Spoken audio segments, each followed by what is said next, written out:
Welcome to Stories Sustain Us, the podcast where we explore the power of storytelling to inspire action and create a more sustainable future. I'm your host, Stephen Shower, and today we're taking a journey to Scotland's borders to explore one of the most historically rich and ecologically significant river systems in the world, the River Tweed. For thousands of years, the Tweed has shaped both the landscape and the lives of those who call this region home.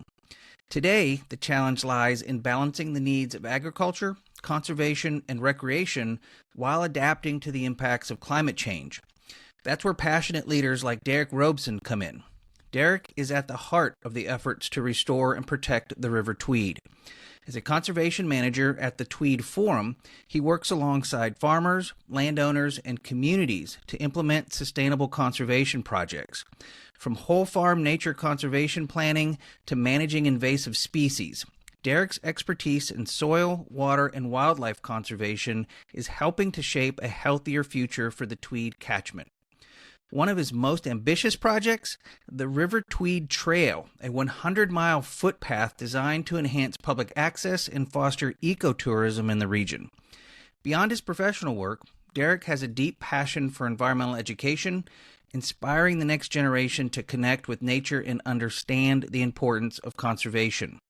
Whether he's restoring historic landscapes, planting heritage trees, or mapping out Scotland's historic milestones, Derek's dedication to integrated farming, forestry, and conservation is truly remarkable. Now, I first learned about the incredible work happening on the River Tweed back in 2017 when I attended the International River Foundation's annual conference. That year, the Tweed was a finalist for the International River Prize, and I had the honor of meeting some of Derek's colleagues. It's an absolute pleasure to now sit down with Derek himself and dive deeper into the story of the River Tweed, its past, its future, and the people who are working tirelessly to protect it. So join me as we explore the fascinating journey of Derek Robeson and the vital conservation work being done along the River Tweed. Let's jump into this episode here on Stories Sustain Us, where we are inspiring action through the power of storytelling. Well, hello, Dr. Robeson. Derek, how are you? I guess it's this afternoon for you over in Scotland. I think you're in Scotland. Is that correct? I don't know if you're on the Scotland side or the England side of the border there along the River Tweed.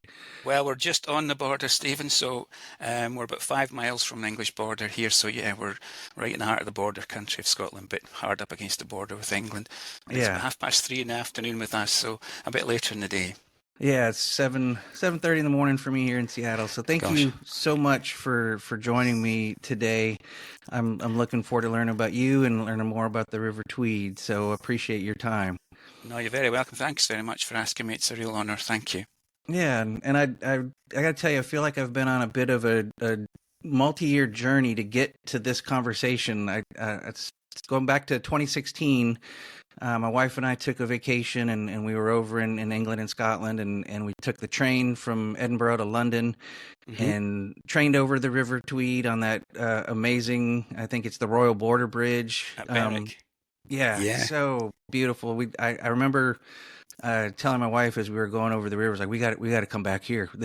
Why didn't we stop here? This is so beautiful. So yeah, so from 2016. I met a few of your colleagues in 2017 in Brisbane, Australia, when the River Tweed was a finalist for the International River Prize. So, again, kind of getting closer to you. Yes. Yeah, that's right. I remember that. Well, we were over the year before because I think you've come into contact with a colleague of mine, Tom Allison, over in New South Wales in Tweedshire Council. Yeah. So we went over to see Tom in 2016, and of course our director Luke and Chris went over in 17. So yeah, it's a small world, as they say. It's amazing the people you meet. And Tom was a wonderful host to us. He really was. We can touch on that later. He really was a wonderful host. Yeah. Well, and I met Tom through the International River Foundation, and I interviewed him a few last fall. He was episode 16, and he was kind enough to put us together. So it's been this long, small world journey, like you said, to get to this conversation. So absolutely. Well, Well, Derek, tell me a bit about you. Where did you grow up? What's your story? And then we'll jump into the River Tweed together. yeah, well, I was sitting here in Kells. So Kells is in the heart of the Tweed catchment, about 18 miles west of Berwick, that bridge you talked about. So right in the heart of the valley. I was born here in the early 60s, so I haven't got that far. I've been away when I was studying, but came back. The draw of home was quite strong. So just to put the geographic context of the Tweed catchment, we're hard up against the English border on our south side in Northumberland. To the east, we've got the North Sea in Berwick. To the north, we've got Edinburgh. And to the west, we've got Dumfries and Galloway. So that's the kind of geographical context upon which we sit. I've been fortunate to live here most of my life and work here for the Tweed Forum. I'm now conservation manager, so we've got 18 staff doing a variety of projects right across the catchment. The catchment's really interesting, geographically. It's the most amazing place. It's just like a horseshoe of hills. The southern hills are the Cheviates, the western hills are the Moorfields, the northern hills are the Lammermoors.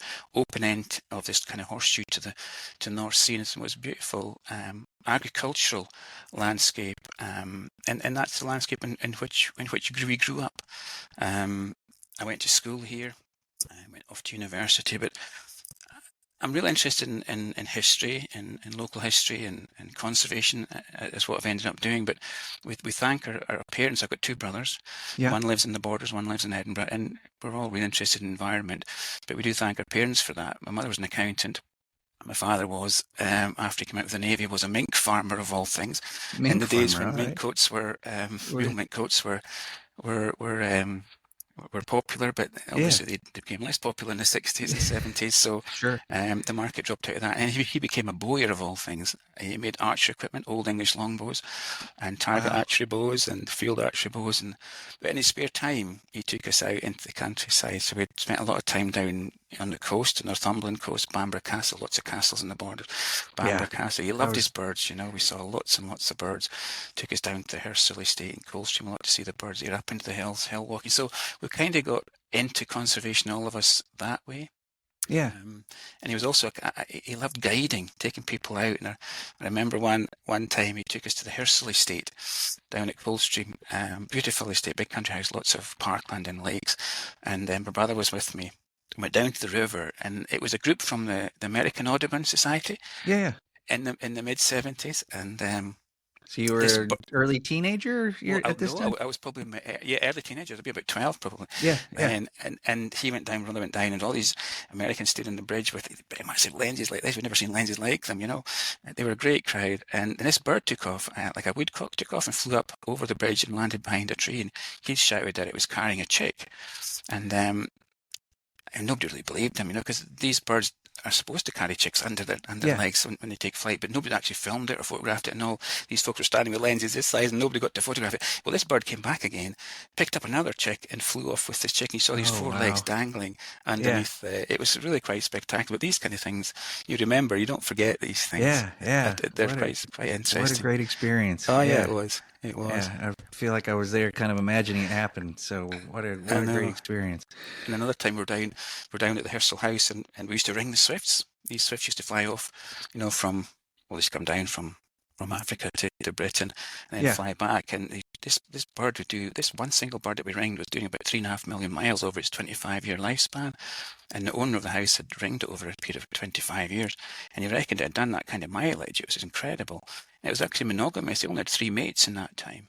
But I was the smallest in the group, so I had to lean out the windows, lean over the windowsill, pick up the nest box top, and then find these little chicks in the box and bring them out and ring them. And this one time I stuck my hand in the box and I thought, this is not quite right. And it was full of there's a wasp nest in it. Oh no.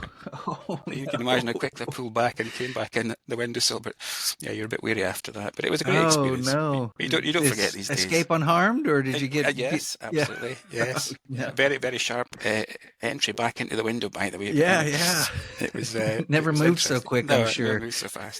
But that's where it all stems from, all these interesting experiences as a child, Yeah, and I imagine that love of history with all the old castles and all of the old stories, everything just kind of intertwines there. Your love of conservation and love of history, you were absorbing it like every moment of your childhood, it sounds like. It is. Well, it is, because the catchment, it is an interesting catchment because it has our human history goes back at least 5,000 years, maybe 6,000 years. And one day when I was walking across the farm, I don't know if you can see this, but I picked up this little Neolithic Nice. axe. Yeah, yeah. I probably Wow. should have handed it in, but I think museum drawers are We full won't of we these won't kind of tell things. anybody. Yeah, your secret's safe. And if it's the most beautiful thing, you know, and that's probably Wow. 6,000 years old. And it's that kind of thing. Well, if that's 6,000 years old, I worked it out. If a generation's about 30 years, that's 180 generations of people have lived between the last person that picked it up and me. And it's that kind of thing that really Wow. inspires you, isn't it? Yeah. And you Yeah, got, yeah. and then through the catchment, you've got this like the Stone Age, the Bronze Age, the Iron Age, and of course the Romans. The Romans came here. Sure, They were sure. here for a long time, for 400 years, built a massive hill fort north of Hadrian's Wall here. Yeah. And the natives wouldn't be friendly then. Yeah.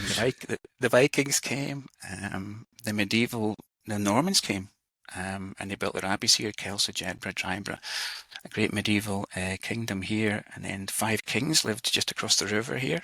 David the First of Scotland, Malcolm the Fourth, William the First, Alexander the Second, Alexander the Third. They all lived here, you know, and it was That's a really amazing. quite a lawless period in Scottish and English history.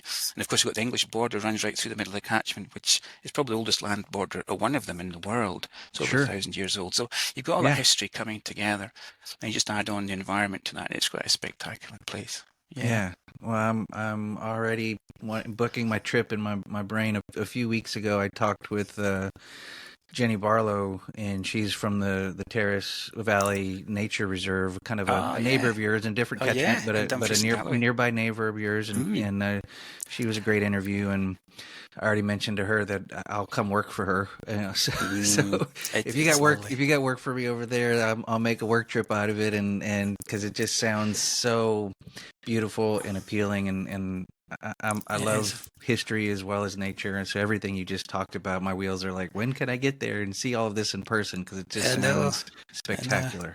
Well, and I think too that, you know, it's not just a landscape that inspires us as conservation advisors to farmers.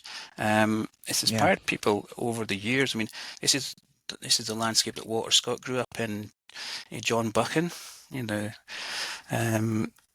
of 39 Steps fame and Governor General of Canada, he came from here. Lord Sweetsmuir, James Hogg, Ettrick Shepherd, Walter Scott I've mentioned. Lots and lots of poets. They took inspiration from this landscape. And Abbotsford is just along the road below the Eildon Hills where Trimontium, the Roman fort, was. So lots and lots of people have just been inspired by this landscape and the history of it.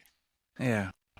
So tell me a bit more about your history then. So you're a young child, a teenager. You're exploring this area with your family. You're seeing all of these things firsthand. Mm-hmm. You eventually imagine go off to university, or what's kind of next in your life journey? Yeah, I was never very academically minded at school. I was, I think my report card would always say could try harder, but we managed to get through school just to 6th year, and I enjoyed biology, enjoyed geography, enjoyed history and the sciences. So anyway, I ended up going to Sheffield University. You had to go to an English university in these days rather than a Scottish one if you didn't have a language. I didn't have French or German was what they taught us at school, and I failed German badly. So I ended up in an English university in Yorkshire and Sheffield. It was wonderful. It was a great experience. Yeah. And I ended up doing geology and zoology and botany, environmental sciences, and then majored in the final year and honours year doing geology. Geology, okay. Yeah, and then ended up doing a master's there in Sheffield in micropaleontology, and then went over to Dublin, to Trinity College in Dublin in Ireland. Nice. To do a PhD in petroleum exploration geology, looking at source rock potential for oil and gas off the Celtic Sea Basin, the Donegal Basin off the west coast of Ireland.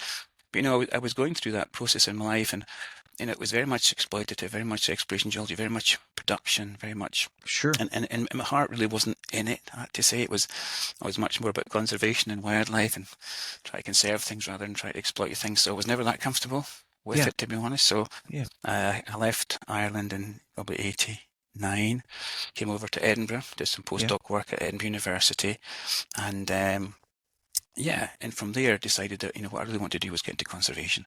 So we volunteered then with the Scottish Wildlife Trust, who had a conservation team in the Borders, and myself and my colleague who ended up working with, Hugh Chalmers. We both started on the same day as farm conservation advisors way back in 1995 at the local agricultural college, so we're very lucky.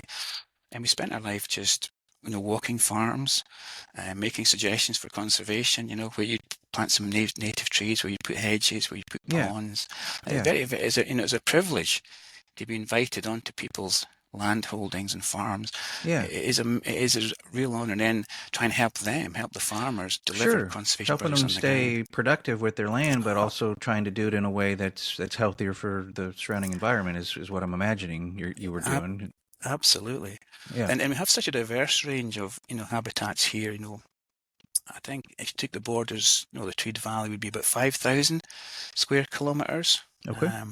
About 86% that's in Scotland, 14% is in England. In land use wise, it's about 20% commercial conifer in the west side of the catchment. It's about 20% heather moorland, which is interesting because heather, you'll be aware of heather moorland, but I think Scotland or the UK at least has 75% of the world's heather. So we're honour bound to look after it, maintain it, and manage it for perpetuity, if you like. About 20% of the catchment's arable and 40% is grass, whether it's pastoral, by improved grass or hill grass. So these are the kind of habitats we're looking at, really. Sheep and cows on the grassland. Big sheep farming country. Lots of mixed units with cows as well, Aberdeen Angus, beef, cattle. In the hills, we might have more traditional breeds like Lings, and some one or two Dexters, some Galloways that are outwintered, but a lot of them will be on the lower, better land, the cattle. But the top of the hills will be very much sheep farming. And they'll have 1,000 years of sheep, right back to the days of the abbeys we mentioned, the medieval monks were big pastoralists, Sure. So it's a long history. Yeah. So how long then did you spend? You started in 95 with the Scottish Wildlife Fund. Well, I was there sort of 93 to 95. The Scottish Wildlife Trust doing volunteer work, and then we got in Hugh and I about late 95 into the Farming Wildlife Advisory Group, which were the conservation advisors based at the local horticultural college, and I probably spent the next 15 or so years there. Going on to farms. So it really was a wonderful experience. And then moved on after that to the Scottish Agricultural College. They had a consultancy wing. In the same office, and they took me on as an environmental consultant, and that was very much about environmental appraisals, whole farm planning, that kind of thing, pulling it all together. And then about 12 years ago, I moved over to Tweed Forum, where I am now. I was invited over by our director to look at helping them with stakeholder engagement on a land use strategy pilot. The government wanted to look at a mapping tool that might help farmers look at opportunity mapping, not just for farming, but for forestry and conservation. And where's opportunities for diffuse pollution control? Where's opportunities for more native woodland planting? Where's opportunities for, habitat linkages and corridors and all that. So it's very much about integrating, using mapping-based tools, which is really exciting. GIS tools, to overlays and everything.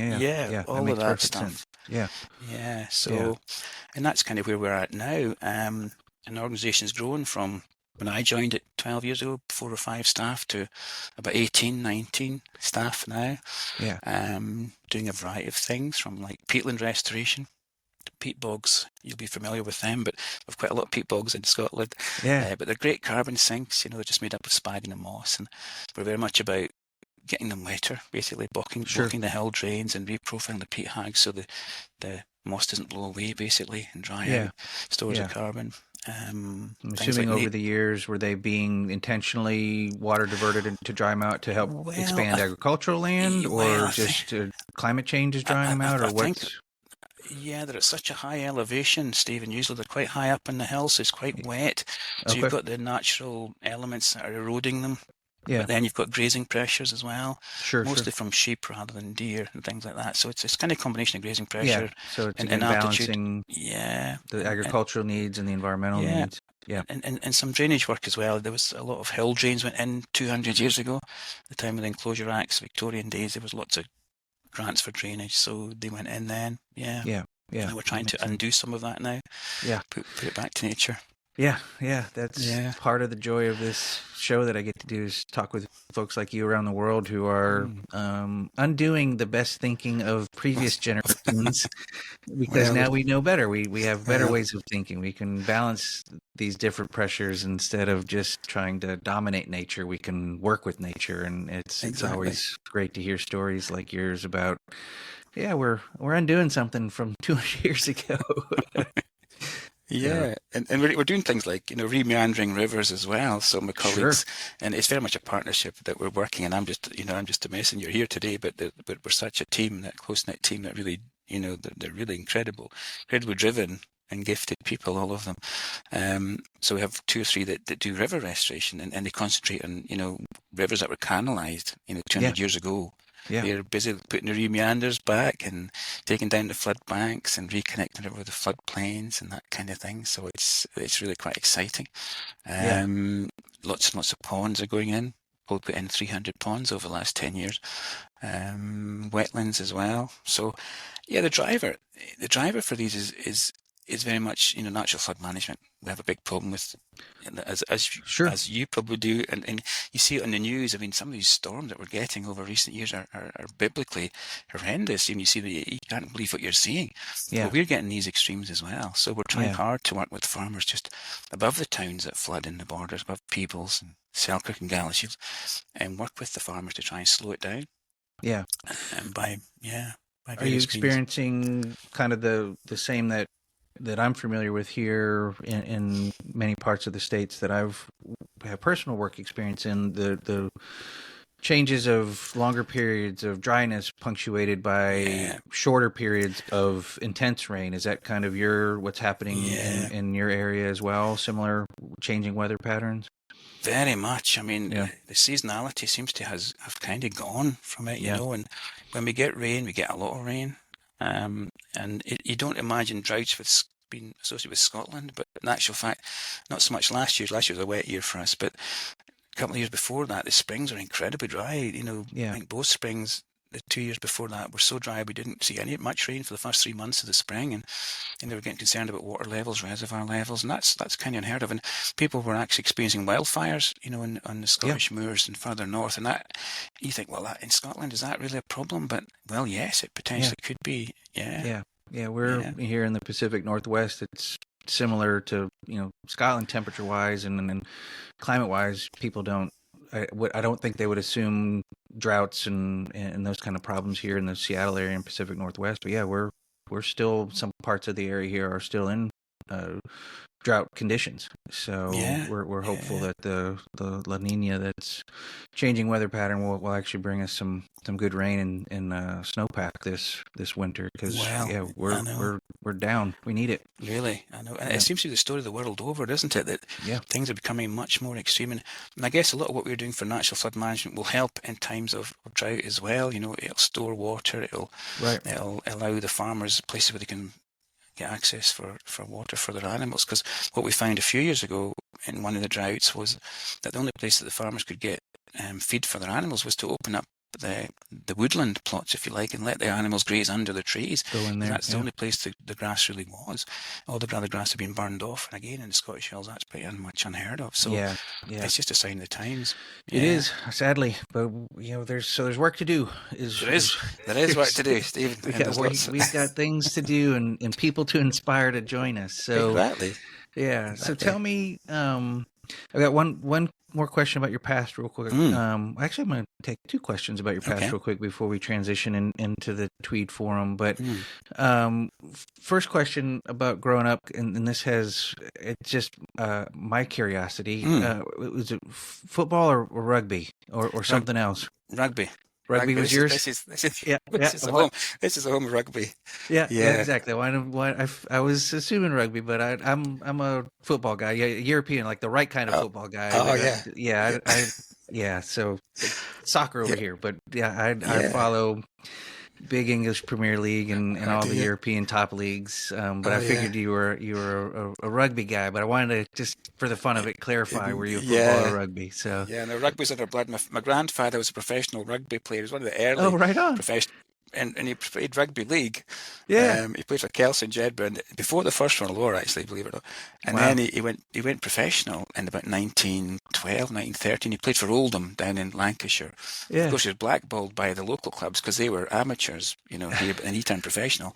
He was making a wage out of that, and he didn't like it. So, but he did really well, and then he went off, First World War broke out, and then he went off to war after that, which is a different story altogether. But Yeah, so rugby's Yeah. kind of in our blood. Yeah, Yeah. very Well, much. thank you. I had to know. I had to know. Yeah. Well, the other kind of more career-oriented question I was pondering as you were telling me your story when you were at the agricultural college for that 15 Mm, years mm. helping farmers and landowners, were you also teaching at that time, or was it mostly just working with the landowners and It helping was, educate them, if you will, yeah, help them? it was quite a varied job, Stephen. We did mostly advisory provision is what we did, but we held Yeah. workshops for farmers. We did a lot of talks in the evening. We went out into the local communities and we talked about the work we were doing and the good work that farmers were doing Yeah. to help with conservation. So Community education. yeah, we Yeah. did. So it wasn't formal teaching as such, but it was all part of our remit. So we Yeah. did a heck of a lot of community engagement, and we Perfect. still do. Yeah. Frankly, yeah, it's really Yeah. That's quite. so It's a really important. rewarding part of it, isn't it? Because Yeah. meeting with the public and just showing them because they're so amazed about what they just don't know what's happening a lot of the Yeah. time, and they're Yeah. quite in admiration of what is actually happening, what farmers are doing, because they do get quite a lot of Hmm. negativity flung their way. But in actual fact, a lot of them really want to do the right thing. They're Of really course. interesting people with families to feed, and they're producing food certainly, but they're also wanting to produce a nice healthy landscape to live in and bring their children up and their next Yeah, and generation up. And legacy so to pass on to future exactly, generations, and yeah, um, yeah. so I've found y- farmers and ranchers are often some of the most ardent and passionate conservationists, even yeah, though, like you said, they don't always get that yeah, reputation, but they, they they don't. really are. And I wonder here whether it's not so much the farmers that are the problem with conservation as much as the policies. I would say their policies Yeah, are not yeah, always the right ones. that It's makes the sense. farmers, will follow the policies, but if the policies are not maybe in balance, then Yeah, you can't really blame them. The policies need to be looked at more properly. Yeah. yeah, 100%. That's a great insight. So. Well, so let's transition into Mm, the Tweed Forum. mm, You mentioned, briefly touched on, but tell mm. everybody what exactly is the Tweed Forum, and then maybe we can jump into some of the good work that you've been doing there for the last dozen years or Yeah. so. So what is the Tweed Forum? The Tweed Forum is an environmental charitable trust that was established about 30 years ago, just over 30 years ago, to help farmers basically deliver environmental projects on the ground. So our director, Luke Cummins, he started it way back in the mid-90s. He still leads the organisation. So yeah, it's really grown organically over that time. So it started very much in response to the local bottom-up approach and demand for advice in river works, essentially. People going into the river and extracting gravel, that kind of things, and Hmm. people maybe not really doing the right thing at the right time, perhaps. And it kind of stemmed from that, and then the idea was to try and build a project round river type works and conservation on the river. So Luke then put together a big nature restoration bid through the Heritage Lottery Fund at the time, Okay. and that was successful. So it allowed people to be taken on and to deliver environmental projects on the ground at that time. But it grew very organically, from the bottom up rather than from the top down. So I think that's what's given us the success over the years, is that we've just responded to the demand that's been there. Because other folks in other parts of the country have kind of tried to do similar things to the Tweed Forum, but we seem to almost be unique. Probably because we've been around for so long and it's Yeah. grown organically slowly, that it's been stable and successful and quite effective, really, Yeah. at delivering. Um, and it's not top down to say, it's very much bottom up. It's what the locals want, it's what the farmers want, it's what the That's so communities important. want. And you go where the funding streams are. So you tend to be steered and driven by, well, if some government agency wants to do something in this catchment, we know the farmers that will be interested. We know if we have a pot of money, we know we'll be keen to spend it, how we can spend it, Yeah. who'll be interested in doing this. So we're well connected with the farming community that way. So we're quite, yeah, we're well connected. So therefore we can spend the monies as they become available for whatever the driver is. Yeah. Yeah. And are you finding those funding streams from both the Scottish government and the English government, given the catchment Yeah. does have, I think you said 14% or so of it was Yeah, in England. it's Are in you getting England. funding from both governments? And Absolutely. yeah, good. we have got, I say 18 odd staff, so it's a right melting pot of funding streams. It's, it's Scottish government money, it's English government money, it's Heritage Lottery Fund money, it's Wind Farm Mitigation Fund money, it's Scottish Environment Protection Agency, Scottish Natural Heritage, or Nature Scot as it is now, the local authorities, the local councils, Northumberland County Council, Scottish Borders Council. So it's a real mix. And one of our biggest projects of late, again, we've taken on quite a few staff for this one, led by Luke Fisher, who's the manager of it, is a Tweed Trail. We're trying to put a Tweed Trail all the way down. Yeah, I was going to ask you about that. It's a 100-mile trail that you're... Yeah, tell me more about that. That was one of the projects I wanted to dig deeper into. I'm glad you kind of transitioned into that. That was one of my questions. Like, tell me about this 100-mile trail. It sounds fantastic. It is amazing. It came out of an idea, I think, a few years ago. Someone at the local council and a local MP were walking down the river, and they found it quite difficult actually getting along the river because it wasn't that easy, frankly. Sure. So they had this great idea of maybe setting a footpath in place and encouraging people to come to the borders. It is a money generating thing as much as anything, but just for people's enjoyment. It's a walking destination as much as anything else. So anyway, so they came. They were looking around for agencies to lead on this, and they approached Tweed Forum, and Tweed Forum was more happy to help with that. So it's taken a number of years to get it going, but now we're up and running. It's a multi-million pound project, over 25 million pounds now. So what we're trying to do is link up all the existing path networks along the river by creating new ones between, and then in the back of that, and delivering environmental projects all the way along the river. So it's more of kind of what we do. Yeah. It's more native woodland. It's more there's new ones in there like pollinators along the Tweed. It's looking at wildflower meadows and wildflower grasslands. Yeah. We've got an education officer now that goes into schools and talks to the children about, farming, forestry and conservation, how important it all is that we get these in balance. And Jenny's very, very good at talking about that, especially to primary school children. But we do a lot of university-led courses as well. They come into the catchment from Edinburgh, both at the degree level and the master's level, and sometimes PhD level for topics. And now we're getting into secondary schools as well. They're coming to visit us at our office at Old Melrose to do geographic studies, higher geography and higher biology, looking at the river and the species in the river. So we're hitting quite a lot of different age groups, which is great. So that's really rewarding, that particular side of it. Yeah. And I think the younger you can speak to the children, the primary school children, the more chance you have of really engaging with them in the environment and really instilling some enthusiasm in them. Yeah, I think. Yeah, and I've learned over the years too, if you can get the kids engaged, the kids can also then in turn get their parents engaged. So that's another way into the adult population, is by inspiring the children to go home and talk about what they learned and everything. Yeah, very much. Yeah. So along this 100 miles of the river, is it all privately owned, and you're dealing with a patchwork of agreements with private owners, or is it a mix of public-private? It's a kind of mix, Stephen. It's a lot of it is on private land, but the bulk of the landowners are really very enthusiastic, very helpful. Good. What we're trying to do is use as much of the existing path network as possible, but some of it, veers away from the river naturally because of issues. Some of it uses the old railway. There used to be an old railway ran along the river. And it makes sense just to use infrastructure that's there, and this will be a multi-use path. So it'll take not just walkers but cyclists, horse riders, mobility scooters. Even it'll take everyone and everything. So it's quite an undertaking. Some of the sections have to be surfaced, to take these different access routes, if you like. So some of it's a bit more tarmacadam than you'd like, perhaps, and others are a bit more natural. But it's just to take the footfall, really. But I think nature is a great way of reclaiming that land. So very quickly after it's been done, nature takes over and it looks a lot less raw, as it were. Yeah. So now we're really excited about this, and I think we started in 2022. We're hoping to finish in 2027, which is not that long away. Not that far away, And then there'll be an official opening, hopefully around 28 or something. So, we're hoping it to become one of the great trails in Britain. We've got the Pennine Way, which comes up the stem of England to Yettam, just about 10 miles south. We've got the Southern Upland Way. We've got St Cuthbert's Way. I mean, none of these has been quite as popular as the West Highland Way and things like that up the west coast of Scotland. These have been really popular.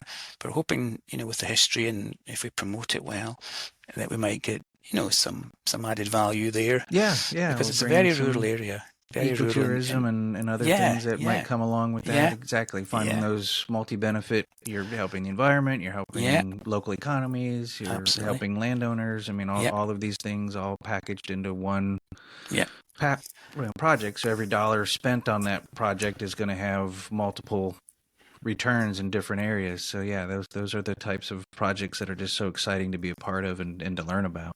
Yeah, they really are. They really are. So it's a challenge, but it's a good one, and everyone's up for the task. So yeah. Well, I'll be following it in the years to come, and hopefully get a chance to set foot on it one of these days myself. Like, I'm serious; the wheels are still turning. Like, I got to get there. So you'll be very welcome. Yeah. So I know I looked at the Tweed Forum's website, and it's tweedforum.org, and I'll make sure to include that in the show notes so people can find you as well. Really nice website, a lot of great information available, and I think you've got, in addition to this 100-mile footpath that you're working on, there's I think 13 or 14 other projects that you're working on. So that's a considerable amount of work for 18 staff members across an entire catchment. So are there any other projects that stand out to you as something that you want to highlight or brag about? I mean, we mentioned the Meadows project. That's a really interesting one. We've got an archaeological project where we're trying to promote the history of the area in there.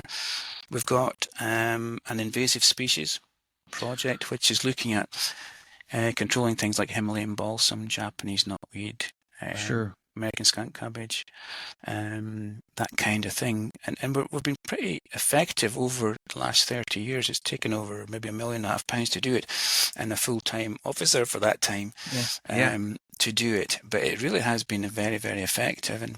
And the Tweed catchment is it's just a kind of leader in that kind of field, really.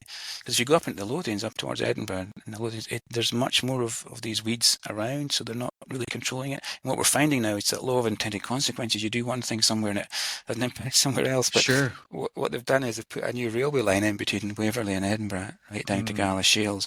And because it's fenced off, it's kind of brought down the invasive species down and back in the Gala water cushion, back into Tweed that way. So it's a constant battle. It is. Invasives are a real thing. And I know Tom Allison was talking about in Australia, was talking about invasives, and we can talk about Tom and that encounter. But it is a real challenge, and you've got to keep on top of it. It's not something you can turn your back on. If you grasp the nettle, as it were, you've got to keep grasping it, because once you let go, the seeds are just going to come back, and they're just going to be there, and you have to kind of invest for the long term. Like a lot of conservation, you have to invest for the long term. Absolutely. And when you're doing that conservation work and doing the replanting of native species as you're rustling up the soil and the land, that also then becomes the perfect, opportunity for those invasives to get in. So it's really that challenge when you're trying to replant the natives and rewild a place, fighting off those invasive species who are just as eager to get to that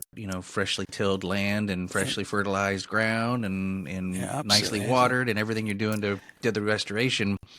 I know it is a constant fight. So I do take my hat off to Emily. Emily leads our invasive species project, and she's really good at it and good at getting people on board, because we can't do it ourselves. Obviously, there's so few of us. So you have to work with farmers. You have to work with I was going to ask you about the river beat owners, and the gillies, the ones that take the fishers out, salmon fishers, because it's a big salmon fishing river, obviously, the Tweed. And you will see swathes of things like Himalayan balsam just covering the bankside, and of course if that gets a grip, then it chokes out all the native plants. Everything. So what Emily's been doing under license is she's got a little rust fungus that she can release onto the plants, and it's a sort of natural biological control. So it doesn't actually kill it, but it'll suppress the growth, so it doesn't flower and seed, and slow it down. It'll let some of the native plants come up between. So we do a lot of that, and we're monitoring it, and it's proving effective as a natural biological control. The worry, of course, it would be that it would jump plants, but it hasn't. It hasn't, and we're fairly optimistic that it won't. Trials have shown in England that it hasn't. So, but people are wary of that kind of thing.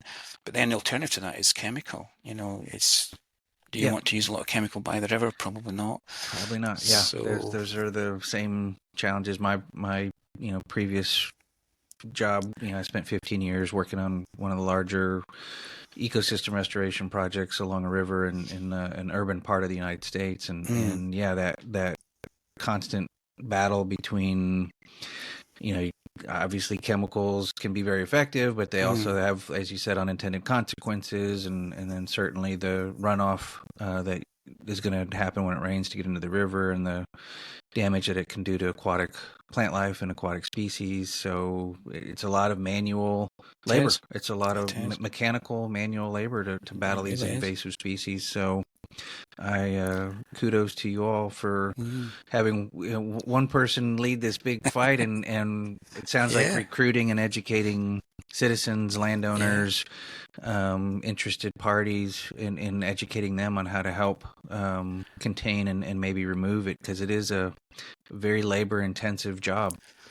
It really is, Stephen. I think, it is. And as I say, once you grasp on it, you've just got to keep hold of it and just keep going. But I think it's worth it, because a lot of the catchment management groups have taken the view that we're just going to have to live with these plants, and maybe that's the right way. But we feel we don't want to give up the fight just yet. We just want to keep going. Yeah, you may never get rid of them all. So in one sense, living with them is reality, but still containing them and minimizing the spread is critically important, because living with them in a small way is one thing. Living with them where they dominate everything and choke out the natives and harm the rest of the ecological area, because like you said, there's domino effects.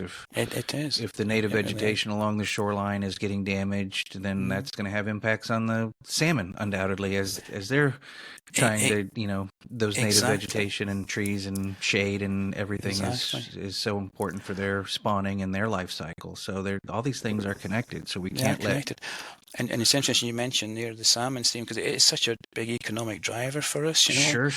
I think someone did some statistics recently. Something like it's worth about £25 million to the Borders economy every year. 400 people probably employed in the back of it. But what the Tweed Foundation, the Fisheries Trust here, are finding is that the water temperatures are increasing radically.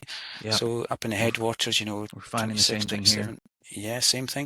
And of course, salmon are cold water loving fish, and they don't like warm water. So, they're really suffering. So what we're doing is planting lots of riparian woodland along the river and buffer zones, just to try and shade the river. So we're seeing a big increase in that. So we're planting, aspen and willow and alder and bird cherry along the river to try and tackle that. So we just need to be doing more of it and quicker and at a larger scale. It's a scale thing, and we talk about the biggest challenges of our time are biodiversity loss and global warming, and they probably are. But it's the scale at which we need to work to address this is scary, frankly. So, and we're doing it very piecemeal. And we're doing it just where opportunities exist, but we need a much more, especially in Scotland, I don't know what it's like in America, but in Scotland we need that much more coordinated approach to this, like the farmers working with the foresters, working with the conservationists, because they are a little bit in silos still here at the minute. We need them to be working in partnership and understanding each other's issues and challenges. So that's where we come in, actually. We try and bridge these gaps as much as possible. But it's a scale thing. And another project you mentioned about the River Tweed Trail. Another one we're doing is it's a really lovely one, actually. I'm leading on that one. It's really, really enjoyable. It's a designed landscapes project. So we've got lots of country houses down the river with these parkland settings. You can imagine places like Abbotsford, where Walter Scott lived, or Traquair House. Traquair House at the top of the catchment around Peebles. It's the oldest inhabited house in Scotland, probably. It's welcomed something like 27 kings through its door since the 1100s, but it's still there. People live there, and it's the most amazing place. And you can imagine these landscapes around about a house like that.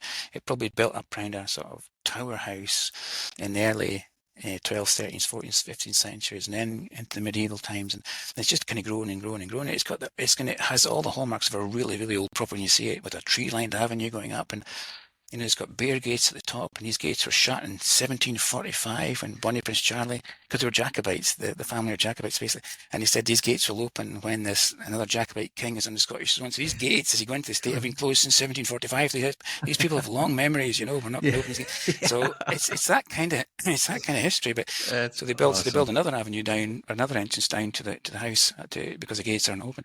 Yeah, so it's all that kind of history that is fantastic. Amazing. But I digress slightly. But and these wonderful estates, they really are amazing, and they have the most amazing old trees, beech trees, sycamore trees, lime trees.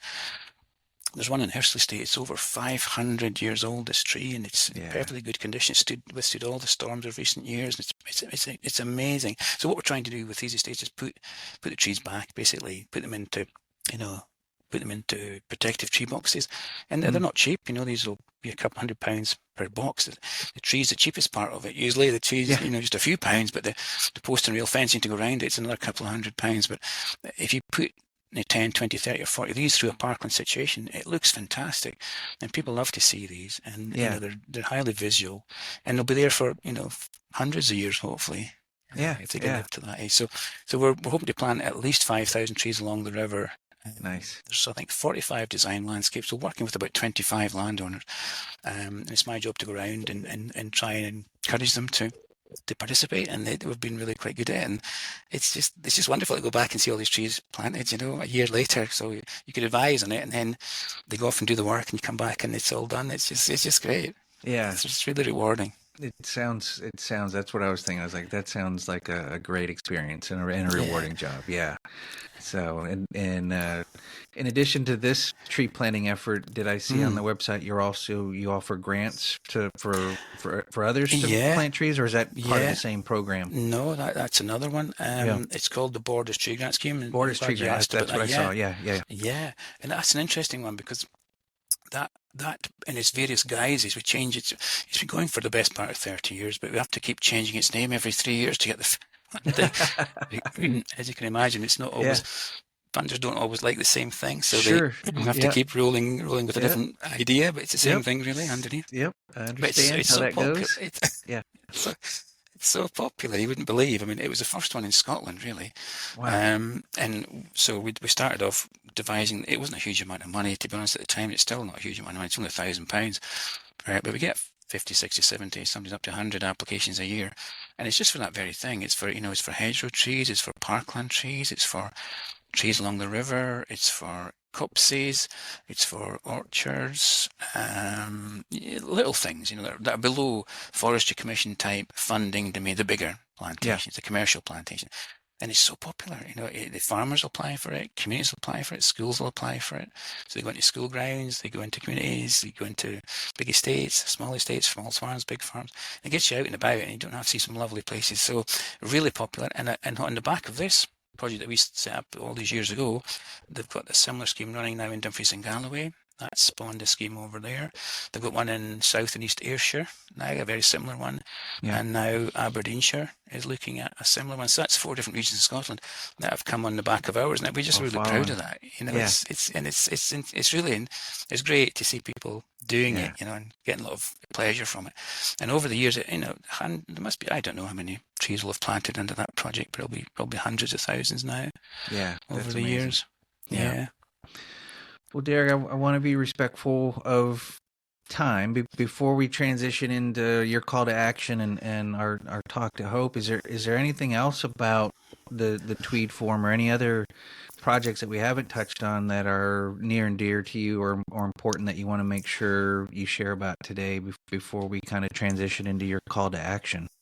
Well, I think, just one thing really, and you mentioned Tom Allison there in Australia when we met up a few years ago. But and I know we're passionate about living and working in this environment, but all of us in our office have travelled quite a bit, and we have been to lots of places, and Australia, America, most places in Europe, and every time you go to conferences, events, you meet lots and lots of really interesting people. Yeah, and it was so funny, how we met up with Tom, because we were doing a sort of land use strategy pilot way back in 2013, 14, 15, and we were calling it the River Tweed Land Use Strategy Pilot. And I thought, well, there must be somebody in the world doing something that weird, something similar. So we Googled it, and up came the River Tweed Land Use Strategy Pilot. But wait a minute. Wait a second. Wait a second. That's not right.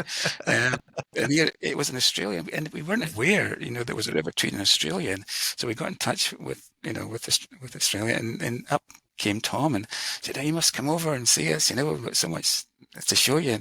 And so went out, of course, as you do, to Australia, and we spent a month in there. And Tom took a week off, and a week through work, and showed us around the catchment. He was so generous of his time. But what struck us was that we met his family and his children. It was just a wonderful experience. And the council was fantastic. But they showed us all around the catchment, and all the things they were showing us, we were having the same issues and challenges: diffuse pollution, flooding. I know his sea level rise. We had invasive species, loss of wildlife, loss of forests, species conservation, koala bears. We don't have them, obviously, but it's amazing. The other side of the world, exactly the same problem. Yeah. And it was really, really interesting. We still share knowledge and information. It's great. Yeah. And that happens the world over, doesn't it? You meet these people, and they're just, we're all on such a small planet here. We've got to look after it.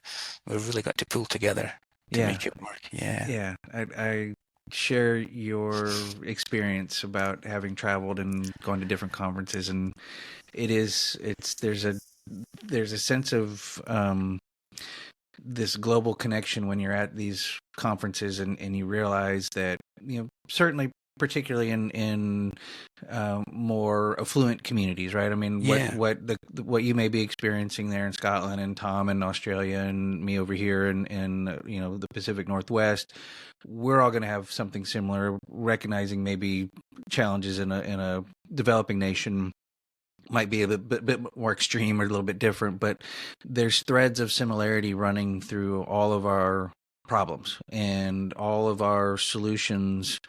There's threads and connections through those too. And you talked about scalability a short time ago, and I that's such an important point you made. I wanted to draw attention back to it, that we kind of know, in many ways, humanity kind of know how to fix what we broke. We have the ideas and we have the knowledge to make things better. Now we just need to scale it up. We need the support of the governments. We need the funding support. We need the private sector to come along and change their ways. So it's, the hope, for the future, as bleak as it can look sometimes with climate change. And, we're doing this recording right now, and Los Angeles is on fire, right? I know. There's horrible things happening around the world. Well, but we know how to fix it. We just need people to come together and join us in this journey to do it. So I really applaud you and appreciate you and all your colleagues at the Tweed Forum for helping to lead your community, but help lead the world towards a better place. So thank you for all that you do.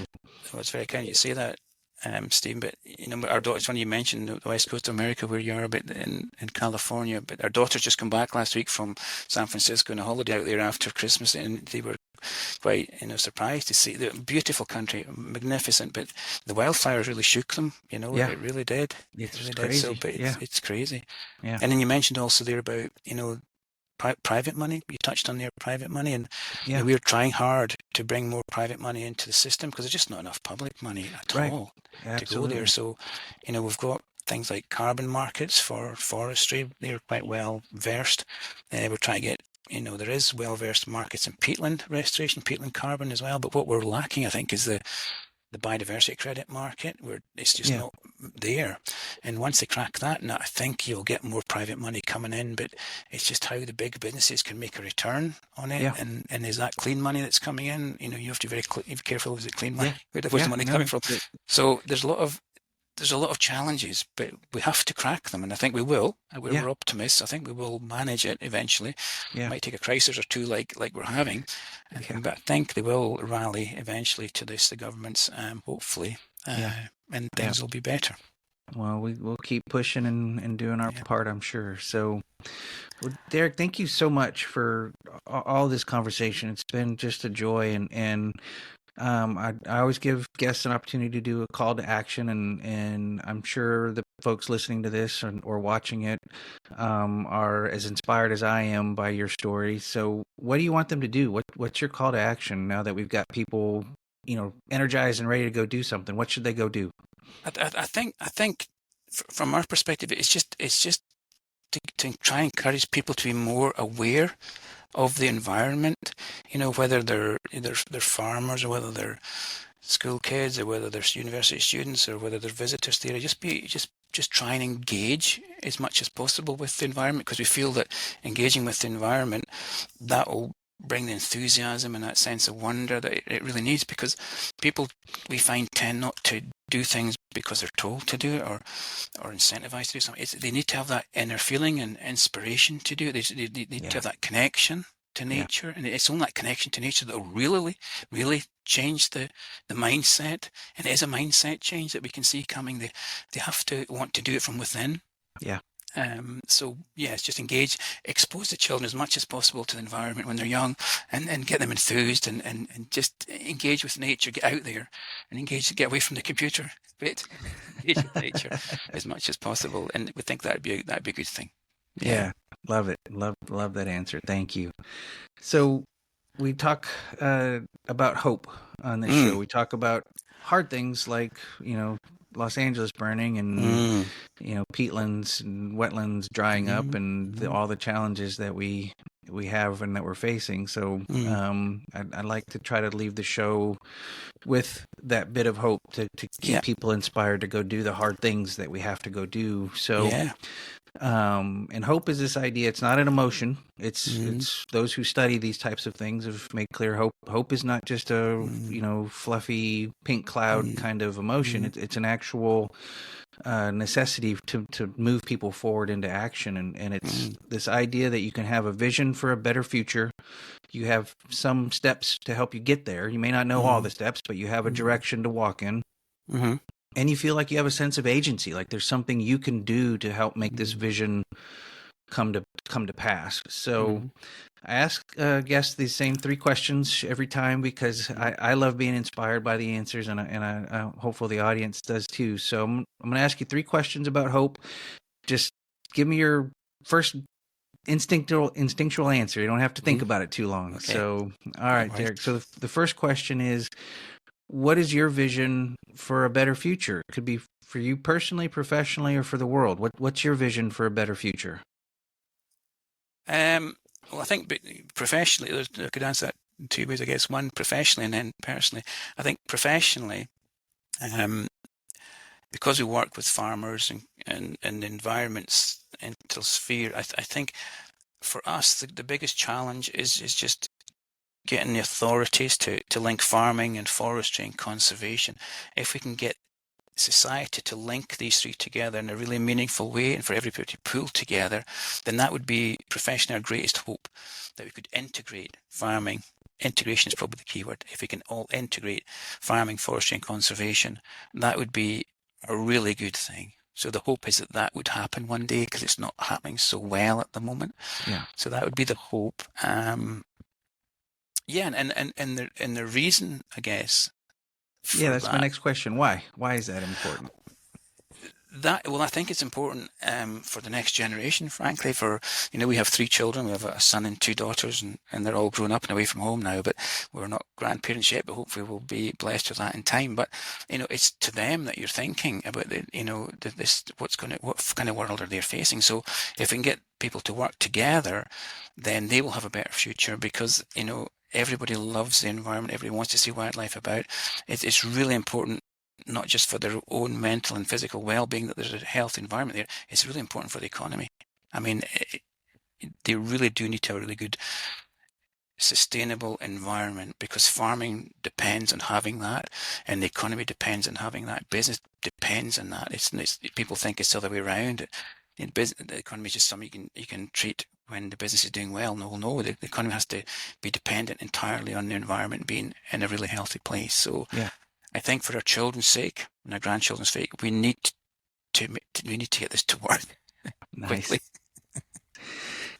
So you had a personal hope as well? Is that tied in differently from your professional? Yeah, I think the personal one would be for family, for your children, because just the stage in my life that I'm at, I just, you've done what you can, but it's a very small beer, but hopefully in a small way, it's our group of people that we're wonderful people to work with, that we see, and like yourselves, that we visit and communicate with and share knowledge with, that it's a smallish community, but it's growing, and it's just wonderful. It's really inspiring to hear everybody's stories. It really, and I think what you're doing is just tremendous, because I've been looking at one or two of the past videos, and they really are all inspiring. They really are all inspiring. So, and it's amazing what people do and what drives them, and what, the outcomes.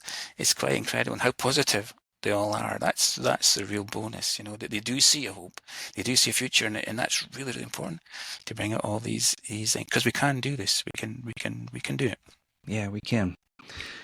And thank you for that compliment. I'm inspired by you and all the guests I've had on. I'm so grateful to have this opportunity, that people like you say yes to speak with me, because it leaves me just filled, with energy and hope for the future.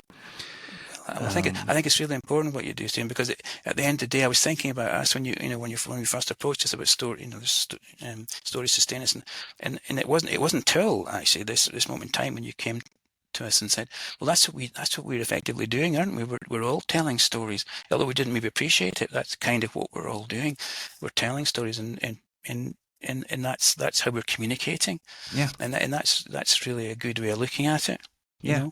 People, as you were saying, they respond with their hearts from the inside, and what motivates someone is not necessarily facts and figures, because you can argue about facts and figures, but if you tell a story that touches someone on the inside, they're going to be with you. They're going to walk with you. It's got to come from the heart, and compassion. It's all about compassion, being sensitive to other people's feelings, and taking people with you, and be understanding of their situation. So it's all about that, isn't it? Yeah. And the world needs a bit more of that. So yes, it does. Yes, it does. So Derek, the third question, I want to make sure I get you on this last question about hope. So you've painted a vibrant, beautiful picture of a future where we're integrating our farming and our conservation and our land management and our economics, and people are compassionate and they're caring for one another and caring for the environment. The last question is, imagine that's the world we're actually living in right now. How does that make you feel? Well, once I've picked myself up off the floor, but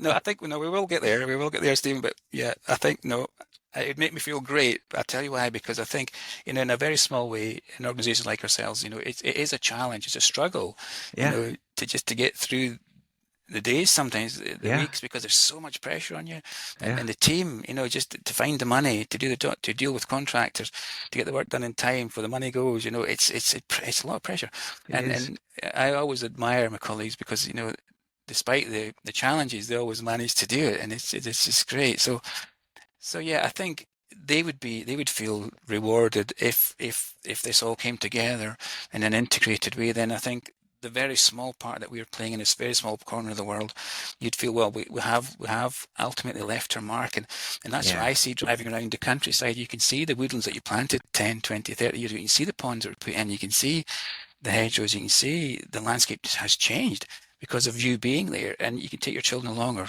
and show them, and you see the wildlife associated with them, and that is so rewarding. It is so rewarding. You can't put a value in that. Right. There's no price me putting that. It's just joy. Yeah. Yeah, that is beautiful, Derek. Thank you so much for sharing your vision for a better future, and I'm going to do my part to help you get there, because that joy is something that I want to see and feel and experience too. So thank you. Well, thank you very much for asking me, Stephen, and look after yourself. And if you're ever in this neck of the woods again, do drop in and see us. I will let you know. I'm planning. I figured it out. But yeah, my wife and I want to get there, so it may be a few years, but I'll look you up. Well, anytime, Stephen. Right. Good to speak to you. Derek, thank you. Take care. You're very welcome. All right. Bye-bye. Bye-bye. Bye-bye. What an incredible conversation with Derek Robeson. His work with the Tweed Forum highlights just how essential collaboration is when it comes to conservation. From balancing the needs of agriculture with environmental restoration, to tackling climate change challenges, to creating opportunities for ecotourism and education, Derek and his colleagues are proving when communities come together, real progress happens. Hearing about efforts to restore native habitats, manage invasive species, and engage the next generation in conservation is both inspiring and reassuring to me. The River Tweed is a perfect example of how history, culture, and nature are deeply intertwined, and how protecting our natural spaces isn't just about preserving landscapes. It's about preserving livelihoods, heritage, and a sustainable future for all. Now, this conversation brought back some powerful memories for me. In 2017, I had the privilege of being in Brisbane, Australia, when the San Antonio River, River Tweed, and Pasig River were all finalists for the International River Prize. It was one of the greatest honors of my career to accept the award on behalf of the San Antonio River and all those who dedicated their time, energy, and expertise to restoring and protecting the San Antonio River system. But as I said in my acceptance speech that night, I wouldn't have wanted to be a judge deciding the winner. The work being done on the River Tweed and the Pasig River was equally impressive and critically important. Now, to me, that memory serves as a powerful reminder. Despite the never-ending stream of bad news, there are incredible people like Derek doing amazing work every day to right the wrongs of the past and build a more sustainable future for all. This isn't about ignoring the ugliness in the world or promoting toxic positivity. It's about honestly facing the challenges we see and refusing to give in to cynicism. There are massive success stories happening all around us. They just don't always make the headlines like the dumpster fires do. And that's one of the reasons why I do this show, because I get to speak to inspiring people like Derek Robeson, and I hope their stories inspire you too. Now, I want to thank Derek once again for joining me today and for his dedication to conservation, environmental education, and community engagement. The work he's doing along the River Tweed is making a real difference. If you've been inspired by today's episode, I encourage you to take action in your own community. Get involved in local conservation projects. Support farmers and landowners who are implementing sustainable practices. Educate yourself and others about the impact of climate change on waterways. And if you have the opportunity, get outside and explore a river near you. You might just find a deeper connection to the natural world. So thank you for being a part of Stories Sustain Us. If you enjoyed this conversation, please share this episode with your friends and family, follow the show, and leave me a comment. I'd love to hear from you. And don't forget to join me for the next episode, releasing on February 25th, where we'll explore the work of a national nonprofit that's empowering communities across the United States. I'll be diving into a fascinating conversation about the profound impact of storytelling on community building and individual identity. You're not going to want to miss it. So you can check the next episode of Stories Sustain Us out on February 25th at storiessustainus.com, wherever you listen to podcasts, and on YouTube. Thanks for joining me today. Until next time, I'm Stephen Schauer. Please take care of yourself and each other. Take care.